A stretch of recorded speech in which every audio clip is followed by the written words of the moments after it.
Lombo, let's get to the event that happened last night. I mean, up there in Foxborough with a Boston Celtics Game 3 finals game happening at the same time. Tens of thousands of people packed out Gillette Stadium to celebrate Tom Brady going into the Hall of Fame, the number 12 being retired, and unveiling the fact that there will be a 12-foot Tom Brady statue outside of the stadium in the coming years or whatever the case is.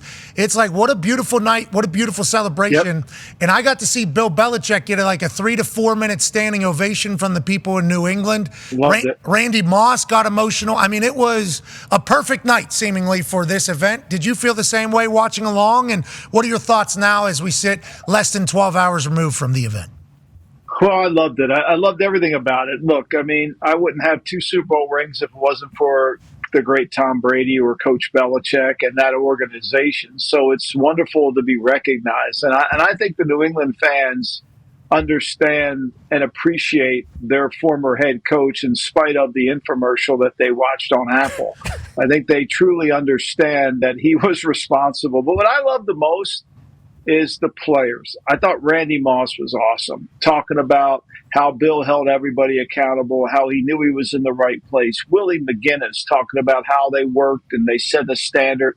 To me, it was all about what they coined was the Patriot way, and it was a tribute to that, with Tom being the representative of all great things that happened up there in New England. So I think it was just truly a great, great moment. Now they're changing how they're going to do things moving forward, which is fine, but it's always good to pay back those who have made this franchise that when Robert Kraft purchased it was, worth about $250, and now it's worth billions and billions, over $9 billion.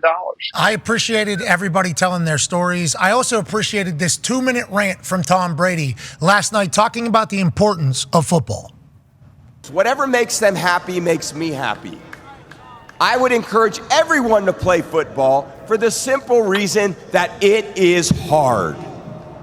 It's hard when you're young to wake up in the off season at 6 a.m. to go train and work out, knowing that all your friends are sleeping in and eating pancakes.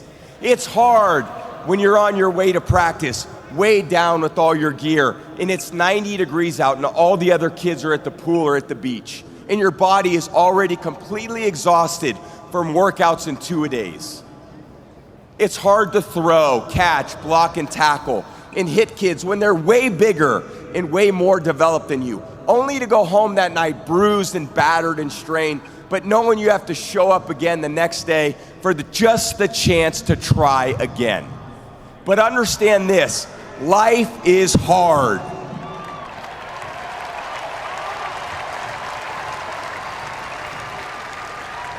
No matter who you are, there are bumps and hits and bruises along the way. And my advice is to prepare yourself, because football lessons teach us that success and achievement come from overcoming adversity, and that team accomplishment far exceeds anyone's individual goals.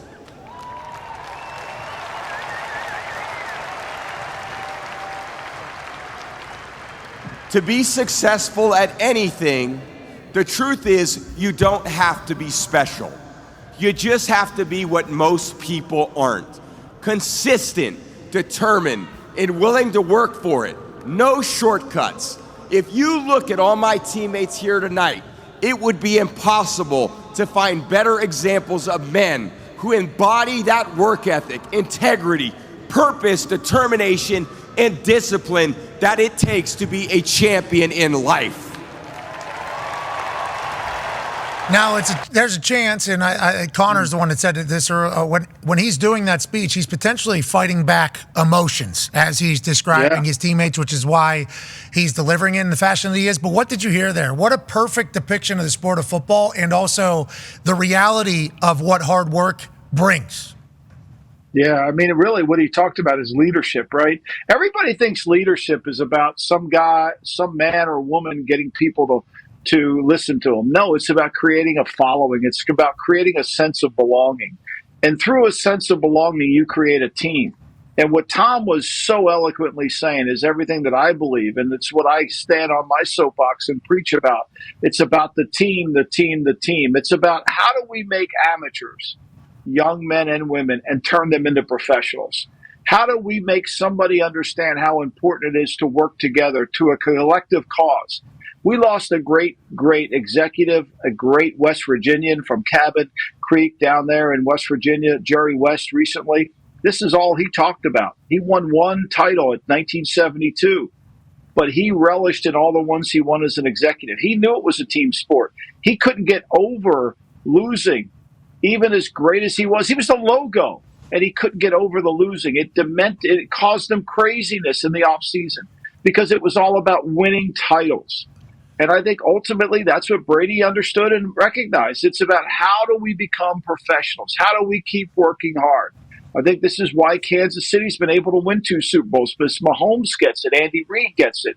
There's no easy road to success. It's ups and downs. It's bumps. Luke Combs didn't become Luke Combs because he just decided to write a song one day. He had to go through the struggles and the trials and tribulations of all the things. And that's where we learn it. There's a difference between having experience and having expertise. Experience builds you for the moment. Expertise takes you through the moment. And I think that's what was a reflection of what we saw last night. And every player understood it was us, not one person. I appreciate everything that Tom and you are kind of laying out here, because there is a real fear. And I don't know if it's by a lot of people or by just some people who have been a part of team sports their entire life, that the modern generation that is currently going to be going through professional athleticism here in a while has no idea about just like the team mantra, because they're living in a society that is promoting them as one. I mean, you got kids picking hats off a table that are being seen by millions of people to commit to college. These dudes haven't done anything in college at all, let alone the NIL money where people are getting paid to go play at schools, and then they might not even play a single down, make a couple $100,000. They think they got it figured out. Well, what do I need to do next? Well, not get better at football so I can play on this team. No, I need to go hunt a check somewhere else. Where does the adversity come in where they can callous themselves and their egos and get a little humble and buy into a team? There is a genuine worry that it's not going to exist anymore, especially in a sport like football where you need it. So the fact that that's kind of become Tom Brady's mantra, and that's like kind of his entire thing. And I assume when he's commentating on games, that's going to shine through. But hard work and team are kind of everything that Tom Brady's been preaching since he is retired. And I think if you think about the Tom Brady experience whenever he was playing, he's handsome, he's hateable, he's dating a supermodel, he's married to a supermodel, he's got all these deals, he's eating this weird shit. Like, I think a lot of people think he's like prima donna guy. And then he comes out, and you got a lot of people that have hated Tom Brady for a long time, and they hear him speak, are like, oh, this guy's kind of like old school. This is like old school. This is like a humble old school guy.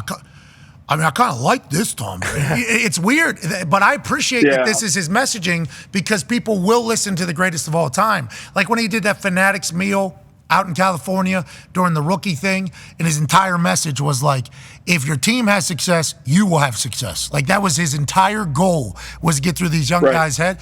I love that that's what he's doing, Lombo. I love it's good for sport. It's good for society as well. Well, there's a new book out by Jonathan Hyatt, who wrote it. He's a professor at NYU, called The Anxious Generation, and he touches on a lot of these in his book. And what we're dealing with today is a lot of young men and women who come from what we call a phone call generation, a phone generation. Whereas you and I, when you were in Plum, Pennsylvania, and I grew up here in Ocean City, we're from a playground generation. So we went to the playground after school, got our clothes beat up, got dirty, made our moms mad, had our lunch stolen, got in a fight with a bully. We learned all that. Today, it's more about the phone, right? Okay, drank beer in somebody's basement. We did all those things, right?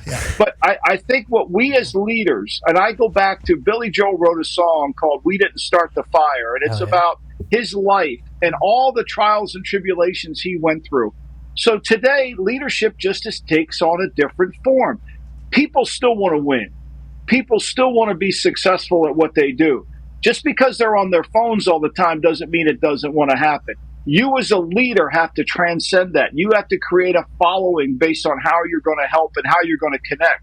And Brady's messaging is powerful because he's lived it.